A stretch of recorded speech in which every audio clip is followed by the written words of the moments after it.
5, 4, 3, 2, 1.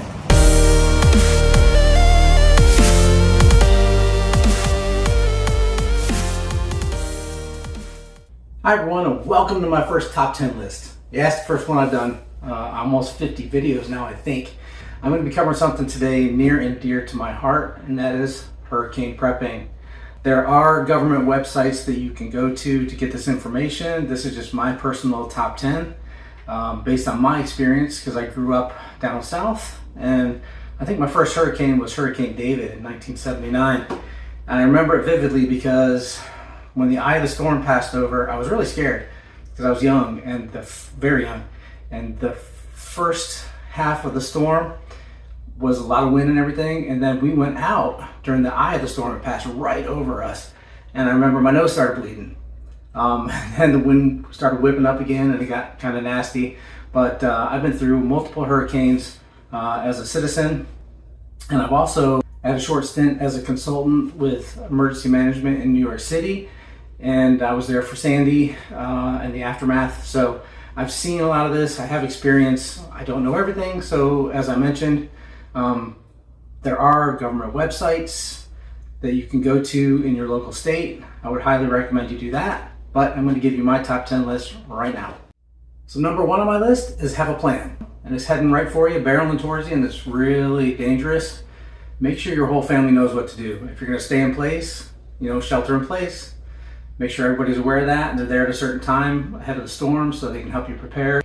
And don't be a hero. If it's Cat 4 or Cat 5, all your preps in the world do no good if your house gets flattened, your roof gets blown off, everything's scattered about your neighborhood. Evacuate if necessary. Now, number two on my list is very important, and that's water. So I know the state of Florida says it could take up to 3 to 5 days after emergency or have water distribution points put up in the affected areas. So make sure if you're going to stay at your house that you have enough water for you and your family to drink for 3 to 5 days. Now it's important to have potable water. That's water that you can drink, and non-potable water if you can. And you would use that to clean around the house, surfaces and stuff like that, any spills, etc. And you can also use it to flush your toilets. If your water supply to the house is out, you take non-potable water, put it in the toilet tank, and then you can flush the toilet to get rid of your sewage. So that's very important too, not necessary. You want to make sure you at least have water for you and your family to drink for 3 to 5 days. So number three for me, on my list anyways, maybe a little out of order in some people's opinions, but I think it's very important, and that is daily medications. If you or somebody in your family count on medications to survive on a daily basis or to keep your body regulated, then make sure that you have enough to make it probably at least 2 weeks, because you don't know when the pharmacies and grocery stores, etc., are going to be able to open back up if your area is heavily affected by a storm.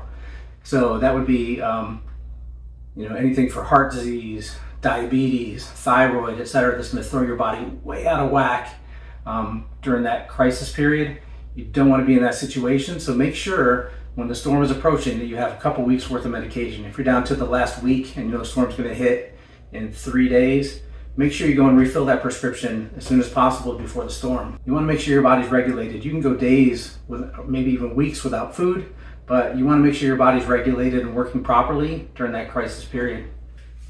Okay, number 4 on my list is food. You want non-perishable food, and you want enough to last you and your family at least 72 hours, hopefully more than that. So you want canned goods, pasta, anything that is non-perishable and lasts a long time.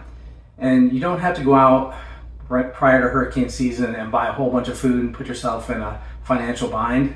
That's not necessary. The best way to do it is to build up a little over time. So when you know hurricane season is approaching, then just pad your pantry a little bit. Every time you go out to the grocery store, buy an extra 1 or 2 cans of food, stack it in the back, and then after a little bit of time, you'll be built up and ready to go. So, and real quick, if you don't mind, if you like the video, please like it. Please mash the subscribe button so you'll know when I have new videos coming out if you're interested. And most importantly, as always, if you know somebody who could use the information in this video, please share it with them. Number 5 on my list is batteries. Make sure you have enough AA, AAA, C, D, 9 volt. Look around your house and see what your radios take, your flashlights take, and make sure you have enough of those to last you a week or two. Additionally, and also as important, maybe more so, is battery packs. If somebody in your family has a CPAP machine that runs on batteries, has an oxygen tank that runs on batteries, if you have power tools that take battery pack, you may need to use your power tools to clear things, to fix doors, windows, etc. So make sure those are charged up and ready to go before the storm. Number 6, light sources. Make sure that you have flashlights, battery powered lanterns. Storms come at the most inopportune times, I found. A lot of them sneak in at night, and you want to make sure that when everything's going south that you can see. So make sure that you have enough lights and make sure that you have batteries, etc. Number 5 on the list, to power them. Number 7 on my list is a first aid kit. Now, it doesn't necessarily have to be a full-blown kit that you buy. A lot of people have these supplies, in their bathroom closet, etc. So just make sure you're stocked up on the basics. You can do some research online for this, but you want to make sure you have all the essentials in case somebody hurts themselves during the storm and you can't get out. You may be stuck during the actual storm event for 12 to 24 hours where you can't go anywhere, call for help or anything. So make sure you have all the essentials in a good basic first aid kit, either in the kit itself and know where it is and it's not expired, or in, like I said, your cabinet or your bathroom or wherever. Make sure you have all the supplies and they're up to date. All right, we're already up to number 8. This is an important one too. Power generation. So I've been through multiple storms, and every storm except for one, we've lost power for different lengths of time. Anywhere from about an hour and a half to the longest one was about 5 or 6 days. And that was rough, I'll tell you. So now this is very subjective, depending on who you are and what your needs are. So there's 2 options that you have really. You can go with gasoline powered generators. Now I happen to have a small inverter gasoline powered generator and a large whole home gasoline powered generator. It runs everything in my house. So those vary in cost, and you have to keep in mind that you have to have gas either stored and available ready, or be able to get to a gas station, right? So you're counting on gas to run that. So you plan appropriately. And the second option are solar powered power stations. Now those will allow you to cook using small appliances, power lights, power fans, recharge your phones, radios, batteries, etc. And they're nice because you don't have to count on gasoline. So you don't have to store gas ahead of time. You don't have to worry about getting to the gas station.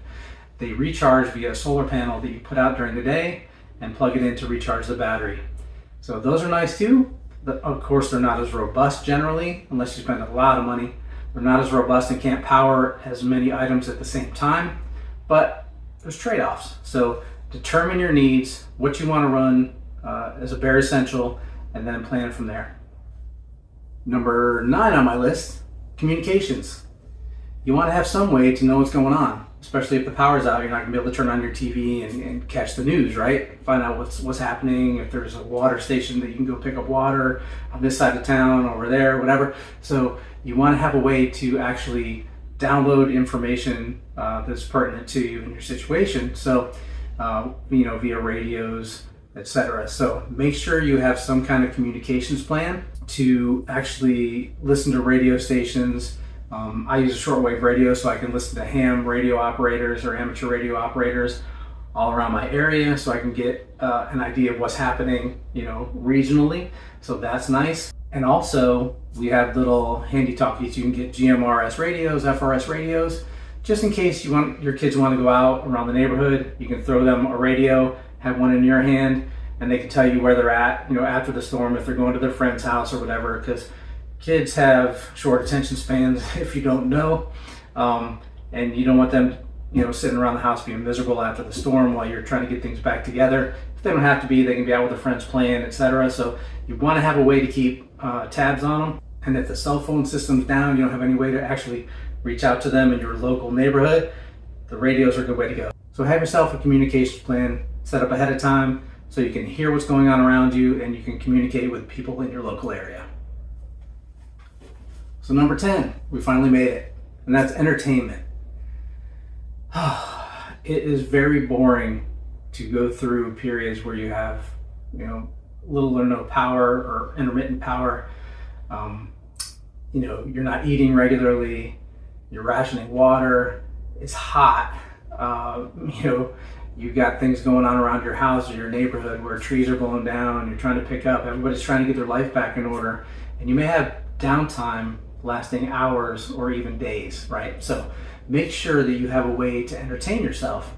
Cards, board games, the aforementioned generators to recharge, kids' video game units, or run them completely. So, downtime or complacent time really is a mental killer in those situations. Trust me, I've been through it. I've sat around for hours with just a fan on me playing cards. And the playing cards really help, because if I had to just sit there and do nothing, I would have lost my mind. So make sure you have a way to entertain yourself, and especially kids, because they have short attention spans. So make sure you have something to keep everybody busy and keep your spirits kind of high. So originally I wanted to make this a top 10 list, but I had a couple extras. I'm going to call them bonus tips. So the first one is bathroom. Make sure you have a way to dispose of your waste. If water is not flowing into your house, there's a water main broken somewhere, or you have issues where you can't get potable water to your house, make sure that you have a way to get water so you can flush the toilet if you're on a typical sewer system. And all that involves is you go into the bathroom in your toilet as usual and then put water in the tank. It doesn't have to be potable water that you drink. So I've actually got a video on water harvesting. If you have a well, if you gathered some of the rain during the storm, etc., you can use that to flush your toilet. Now, if you aren't able to flush your toilet, make sure you have an alternate way to dispose of your waste, whether that be digging a hole the appropriate distance from your house and using that as a latrine, or using a bucket with kitty litter and a toilet seat or a camping toilet. Make sure you have a plan to get rid of your waste. You don't want to be in a situation where it's piling up and puts you in a worse situation than you're already in. My second bonus tip is to have cash on hand. Now this varies on your needs, obviously, but if you know a storm's coming, it's a good idea to go out, hit the ATM or hit the bank, grab what cash you can, because after the storm, if electricity's out for you, it's going to be out for the stores in your neighborhood or your area. So I've actually been through storms where I went out to gas stations to get a few items, and their point of sale was down. So they were taking cash only. And I think even the grocery stores, I didn't experience this myself, but I heard that one of the grocery stores in the area, the big ones, their point of sale was down, so they were taking cash only. It's hectic for them, it's hectic for you, but if you need items in an emergency after the fact, when there's no electricity, and the stores may open up because they want to move that product, then if you have cash, you may be able to buy stuff. Okay, my last bonus tip is to actually prepare ahead of time for insurance, etc. It's just a good practice, even if you're not in hurricane country, whatever, in case a tornado hits your house, gets devastated by a flood or whatever. If you have home insurance, make sure you go around periodically, once every year, every couple years, and video or take pictures of all your electronics, your house, anything of any value inside your house, to document what you have, because when you make that insurance claim, they're going to ask for that proof. You want to put those in a safe place along with a lot of your other important documents, such as passports, birth certificates, etc. So I recommend getting yourself a safe. Doesn't have to be a fancy one or expensive one. You can get fire safes relatively cheap at just about any retailer across the country. Get yourself a safe, keep all that stuff in it. You'll be happy. So cheers to making it through my first top 10 video with bonus tips. So no, seriously, this is my personal prioritized list of hurricane preps. Yours may vary. There are government organizations that cover this material as well. I'll put links to some of those in the video description below. I also cover a lot of these topics individually in videos on my channel, so feel free to poke around. I cover batteries, generators, solar power stations, water harvesting, etc. So I do cover a lot of this material in a little more detail, so feel free, like I said, to go check those videos out if you want. And I will put links below in the video description to products that I actually use and believe in. If you want to check those out, feel free. That's all for this video. Thanks. Everybody take care and be safe out there, and I'll see you in my next video. Bye.